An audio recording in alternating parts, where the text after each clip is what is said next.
আজকে হচ্ছে নীল পুজো, তাই সকাল সকাল সমস্ত কাজ সেরে ঝটপট করে স্নান করে নিলাম।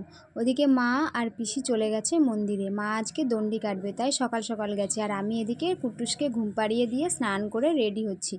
আর একটু আলতা পরে নিলাম, না হলে পরে না তাড়াহুড়োতে আলতাটাই পরতে ভুলে যাবো। আর ভীষণ তাড়াহুড়োর মধ্যে রেডি হয়েছি। ওদিকে মা বারবার তাড়া দিচ্ছে তাড়াতাড়ি যাওয়ার জন্য।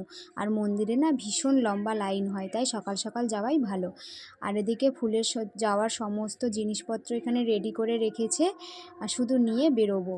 আর বাইরে এত ভীষণ রোদ দিয়েছে, তোমরা দেখো একবার।